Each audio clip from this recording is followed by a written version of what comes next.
पुत्रदा एकादशी पूरे साल में 2 बार आती है। एक श्रावण के महीने में आती है, दूसरी पोषाधिक क्रम में आती है। जिस नारी को संतान नहीं हो रही हो, बहुत प्रयास कर लिया हो, पुत्रदा एकादशी पूरे साल में 2 बार आती है। एक श्रावण के महीने में आती है, दूसरी पोषाधिक क्रम में आती है। पुत्रदा एकादशी होती है ये संतान की वृद्धि करने वाली।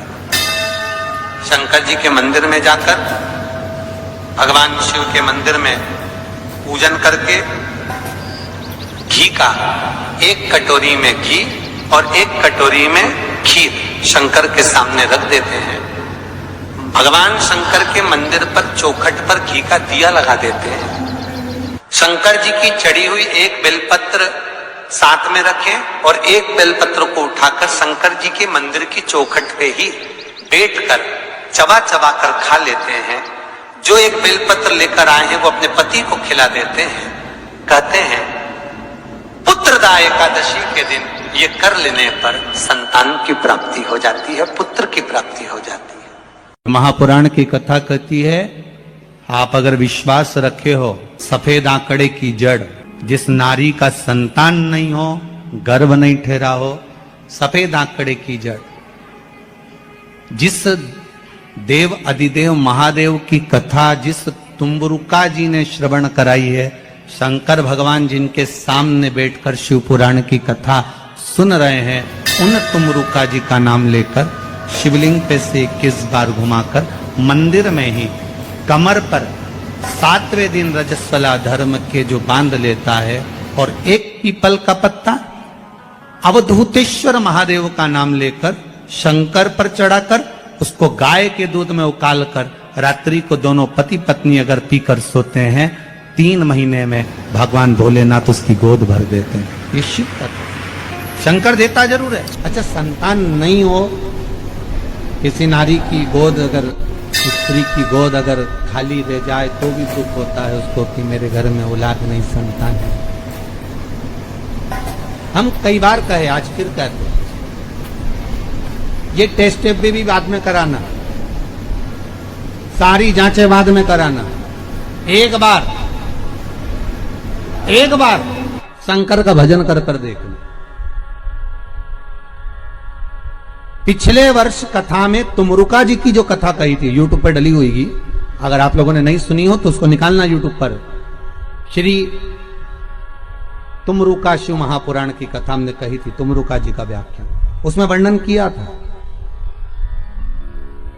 सब जगह से अगर हार जाओ और सारे रिपोर्ट आपकी आपने सब दूर दिखा ली, तो एक बार शंकर पर भरोसा कर कर तुमरुका जी का नाम लेकर सफेद आंकड़े की जड़ को शिव जी पे से रजस्वला धर्म के 7वें दिन 21 बार घुमा लो, नाम गोत्र बोलकर कमर में लाल धागे में बांध लो, पीपल के पत्ते शिव जी को चढ़ाओ, उठाकर लाओ, उस 1 पत्ते को रात्रि को गाय के दूध में उकालो और उस दूध को दोनों पति पत्नी पियो, साथ रहिए।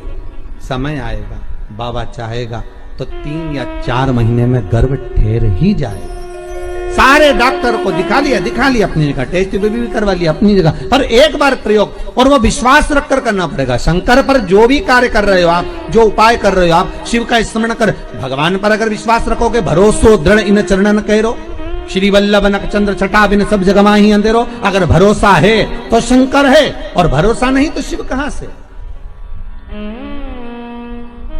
विश्वास लेकर अगर आए हो तो काम तो होगा। ये लोग काशी से आए हुए हैं, विश्वास लेकर ही तो आए होंगे कि हम जाएंगे शंकर की कथा में तो बाबा कृपा जरूर करेगा। कई लोग यहाँ पर बैठे हुए हैं जो विश्वास लेकर आए हुए हैं, दूर दूर से आए हुए हैं, केवल विश्वास लेकर कि भगवान कृपा करेगा किसी ना किसी रूप में, मुझे विश्वास है कि बाबा मेरी सुनेगा। और फिर कहता हूं, कथा में अगर आपने मन लगा लिया, भले टीवी चैनल के माध्यम से श्रवण कर रहे हो, भले मोबाइल के माध्यम से श्रवण कर रहे हो, भले पंडाल में सुन रहे हो, बाबा से अगर दिल से आपने अगर कह दिया तो 3 महीना बहुत होता है सब कामना पूरी होने के लिए। मेरा बाबा आपको कुछ ना कुछ दे ही देता है, बस आपकी रुचि के अनुसार सुख प्रदान कर ही देता है। भगवान कृष्ण की 16,108 रानियां थी। कितनी रानियां? जम के बोलो जरा। 16,108 8 और 16,108 रानियां होने पर भी भगवान कृष्ण के यहाँ जब औलाद नहीं हुई तब भगवान कृष्ण ने अपने गुरु गर्गाचार्य बाबा को बुलवाया और द्वारकापुरी में बुलवा कर पूछा, गुरुदेव मेरी 16,108 रानियों से औलाद नहीं होती, संतान नहीं होती, मैं क्या करूं? गर्गाचार्य बाबा ने कहा, तुम चिंता मत करो, पार्थिव शिवलिंग का निर्माण करो। शंकर भगवान के शिवलिंग का निर्माण कर कर एक एक रानी के साथ में 11-11 दिन तक बैठकर शिव जी का अभिषेक करो। और पार्थिव शिवलिंग का निर्माण गर्गाचार्य बाबा के कहने पर भगवान कृष्ण ने करा। एक एक रानी के साथ में 11-11 दिन तक भगवान शिव का अभिषेक करा। तब भगवान शंकर प्रकट हो गए और शिव जी प्रकट होकर बोले, कन्हैया मांगो तुम्हें क्या चाहिए? शंकर भगवान ने जब कहा, कृष्ण बोले मेरे यहाँ औलाद नहीं है। शिव जी ने कहा, क्यों चिंता करते हो? तुमने 11-11 दिन तक एक एक रानी के साथ में बैठकर मेरा अभिषेक करा है। जाओ मैं तुम्हें वर प्रदान करता हूं कि एक एक रानी से तुम्हें 11-11 संतान होगी और 1,77,186 भगवान कृष्ण के बच्चे हुए। ये शंकर जी की कृपा से। अब तुम्हें कितने चाहिए बोलो? भगवान कृष्ण के यहाँ अगर औलाद हुई तो किसकी कृपा से? अरे बोलो, बोले कौन होगा ऐसा? कितना करुणामय, कितना दयालु, कितना आनंद देने वाला। ब्रह्मलोक के देवता भगवान ब्रह्मा, वैकुंठ के देवता भगवान विष्णु और पृथ्वी का देवता अगर कोई है, इस मृत्यु लोक का अगर कोई देव है तो वो देवों का देव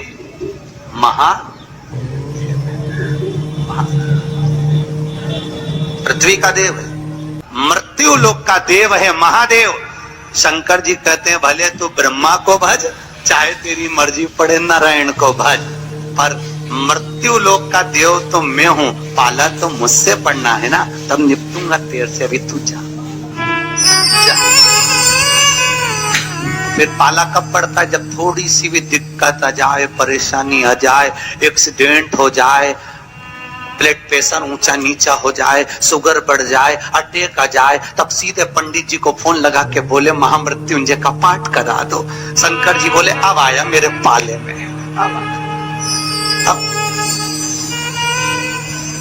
आया। लगे हैं सब पाठ करने के लिए। भगवान नारायण का अगर विवाह भी कराने वाला कोई है लक्ष्मी से तो वो मेरा शिव ही है। संतान का सुख नहीं था। गौतम बाबा के पास जाकर उन्होंने निवेदन करा, पिताजी मेरे को संतान का सुख नहीं। बाबा ने कहा केवल एक काम कर, पार्थिव शिवलिंग का निर्माण कर और पूजन कर, पार्थिव का पूजन कर। मेरी जीजियों, मेरे नासिक के जीजाओं और मेरी बेटियां, बहनें, भाई, मेरे बेटाओं, तुम्हें लग रहा है अपनी जिंदगी में कि दुख मिट नहीं रहा, थोड़ा प्रयास, संघर्ष करना, कर्म करना, मेहनत करना। ऐसी वैसी जगह पर मत चले जाना कि कोई तुम्हारे ऊपर छड़ी घुमाकर नीचे से सोने के हंडे निकाल दे। बहुत मुश्किल है सोने के हंडे निकलना। मेहनत करोगे तो सोने के क्या, हीरे के अंडे निकल जाएंगे। उसमें क्या दिक्कत? इधर उधर नहीं पढ़ना, अपना फालतू प्रपंच में नहीं पढ़ना। हमारा शास्त्र कहता है जब दुख की घड़ी में माता अंजना, श्री हनुमान जी महाराज की माता अंजना, जिनके घर में संतान का सुख नहीं हुआ, बहुत अवस्था माता अंजना की निकलती चली गई, औलाद नहीं हुई, तब माता अंजना भी अपने पिता के पास जाकर बैठी और पिता ने कहा तू चिंता मत कर, पार्थिव शिवलिंग का निर्माण कर। जब तुम्हारे जीवन में कष्ट आए, धन नहीं आ रहा, व्यापार नहीं बढ़ रहा, तकलीफें आ रही, पार्थिव शिवलिंग का निर्माण करो। मेरे राम जी अयोध्या से चले लंका तक, बीच में उन्होंने पार्थिव शिवलिंग का जहां जहां रुकते थे वहां पार्थिव शिवलिंग का निर्माण करते थे, क्योंकि उनकी जिंदगी में उनको मालूम था कि दुख बहुत है। 14 वर्ष का वनवास मुझे झेल दिया गया है, वो 14 वर्ष का वनवास मुझे झेलना है, दुख बहुत है। इसलिए उन्होंने भगवान शंकर की पूजन करी। भगवान कृष्ण ने एक बार भी पांडवों से ये नहीं कहा कि तुम इस देवता की पूजन करो कि उस देवता की पूजन करो। पांडवों से कहा गया तुम शंकर जी की पूजन करो। जितने भी पांडवकालीन मंदिर मिलेंगे शंकर जी के मिलेंगे। पांडवों ने जो मंदिर का निर्माण करा वो शंकर जी का करा। भीम ने मंदिर बनाया, युधिष्ठिर ने मंदिर बनाया, अर्जुन ने मंदिर बनाया, नकुल सहदेव ने मंदिर बनाया, सब शिव के मंदिर। पांडव शंकर जी का अनुमोदन करते थे तो पांडवों को भी वो सुख प्राप्त हुआ, वो सुख मिला पांडवों।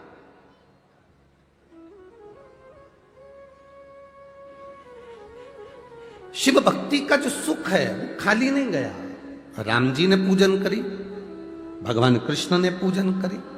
दुख की घड़ी में पार्थिव लिंग का निर्माण करो। अब जरूरी नहीं कि तुम वो पार्थिव लिंग बनाने के लिए मट्टी लाओगे। अपने घर में जो गमला लगाओ, अपने घर में जो गमला हो, भले वो काय का भी गमला हो, उस गमले में जो मिट्टी है उसी को वहां पर इकट्ठी कर लो और इकट्ठी कर कर एक शिवलिंग बना लो और शिवलिंग बनाकर उसकी पूजन कर लो। अब किसी ने पूछा गुरुजी क्या केवल शिवलिंग बना लेंगे, नीचे जलाधारी नहीं बनाएंगे गमले में, चलेगा?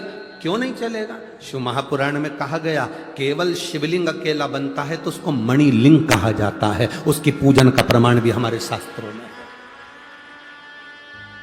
आप तो मिट्टी के ढेरे को ऊंचा करो, गमले के अंदर मिट्टी भरी है, उसको वहीं पर पेड़ पौधा लगा है बगीचे में, वहीं पर मिट्टी के ढेरे को ऊंचा करो, उसकी पूजन करके जल विसर्जन करके बाद में उसको जल डालकर वहीं ठंडा कर दो, वहीं विसर्जन कर दो। कौन मना? तुम्हें लगे कि अब मैं बहुत हार चुकी हूं, बहुत थक चुकी हूं, एक बार शिवलिंग का निर्माण, पार्थिव लिंग का निर्माण करिए। पार्थिव लिंग। और मेरी जीजियों और जितने आस्था चैनल पर श्रोता भाई बहन कथा सुन रहे हैं, जितने बेटा बेटी कथा सुन रहे हैं, बहुत जल्दी हमें हार नहीं मानना है। बहुत जल्दी हमें हार नहीं मानना, बहुत जल्दी हमें हार मानना।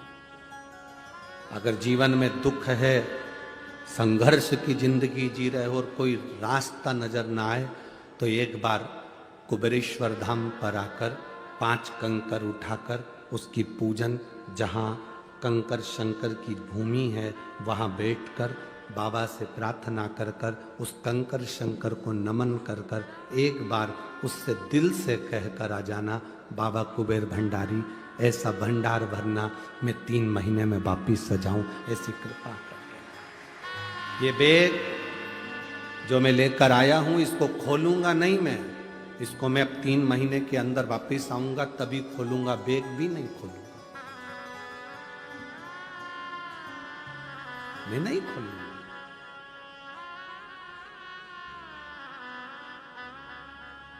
खाली कहां भेजता है? कहां खाली भेजा? एक मां लिखती है जिसकी शादी 2012 में हुई, संतान का सुख नहीं था, वो उसको संतान बाबा दे दिए। कोई को 25 वर्ष हो गए। ये पत्र इतने सारे हम लोग बांचेंगे तो बहुत समय हो जाता है पत्र को बांचने में, बहुत।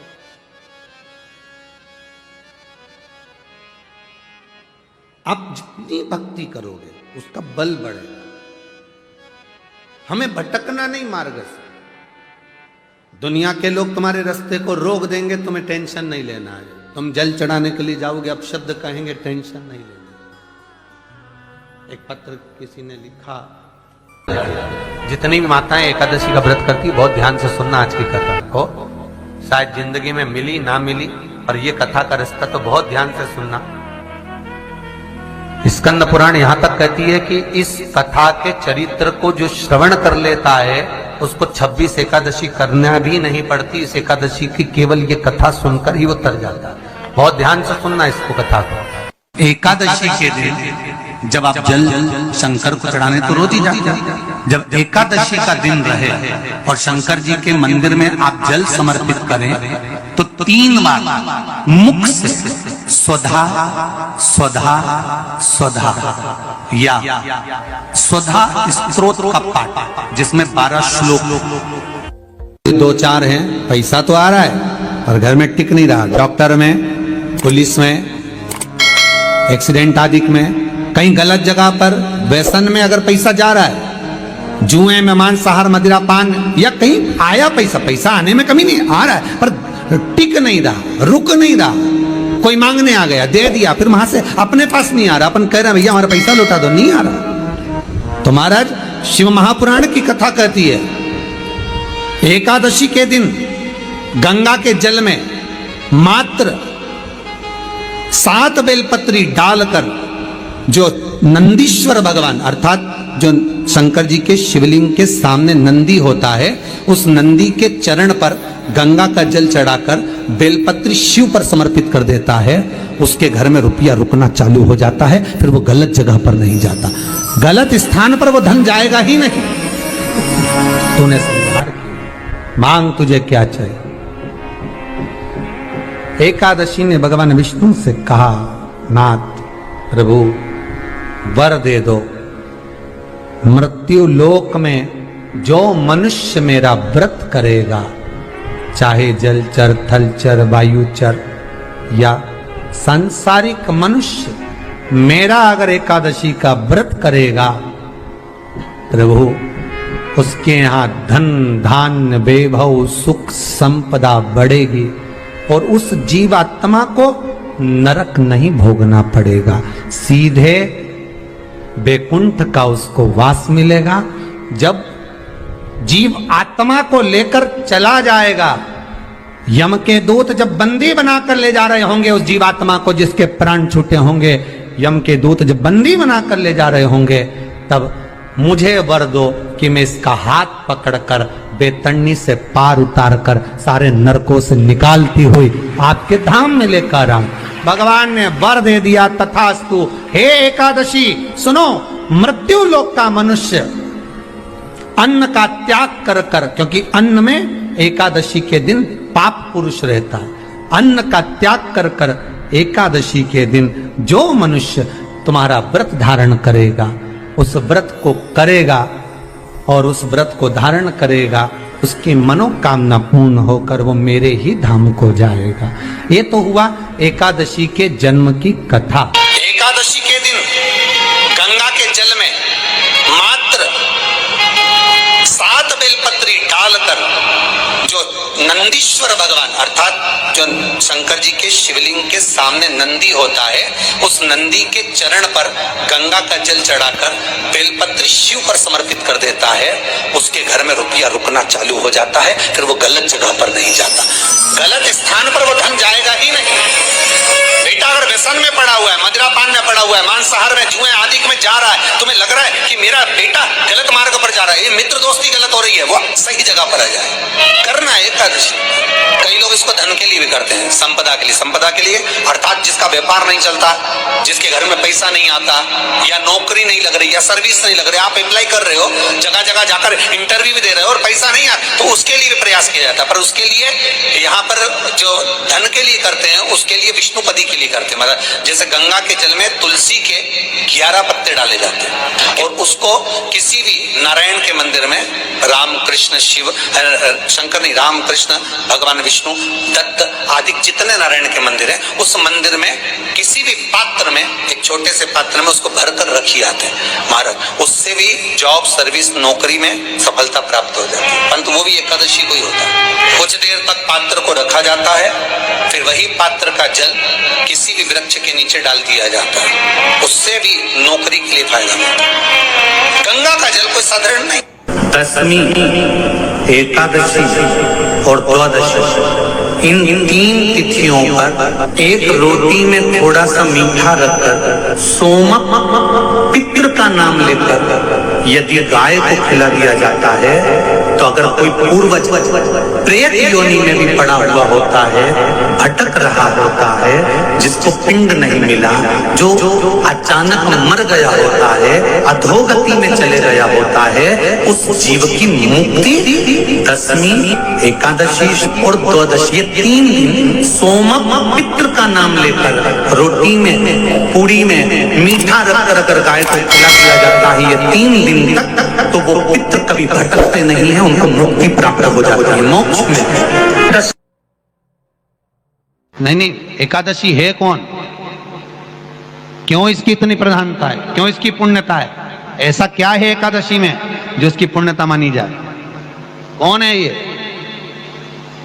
जो भगवान नारायण तक एकादशी का व्रत करते हैं? सुभद्रा जी को भगवान जगन्नाथ ने, जगदीश ने एकादशी का व्रत कराया था। बद्रीनारायण भगवान को माता लक्ष्मी ने एकादशी का व्रत कराया था। क्यों? चंद्रायण एकादशी व्रत की माता। एकादशी है कौन? तो कहा जिसको व्रत करने पर भगवान नारायण भी जिसका व्रत करते हो, भगवान माता लक्ष्मी जिसका व्रत करती हो, वो एकादशी है कौन? तो शास्त्र वर्णन करता है महाराज, स्कंद पुराण का सुंदर चातुर्मास्य खंड के अंतर्गत वर्णन आया है महाराज। एक बार भगवान विष्णु आनंद में विराजमान थे, पद्मावती और माता लक्ष्मी दोनों उनके पास में विराजी हुई थी। भगवान लक्ष्मी और पद्मावती दोनों बैठी है, एक सिर के पास, एक चरण के पास। कुछ समय बाद वहीं पर ब्रह्मदेव का आगमन हुआ और ब्रह्मा जी आगमन पाकर भगवान नारायण पद्मावती से लगकर उठे और उठकर लक्ष्मी की ओर झुके।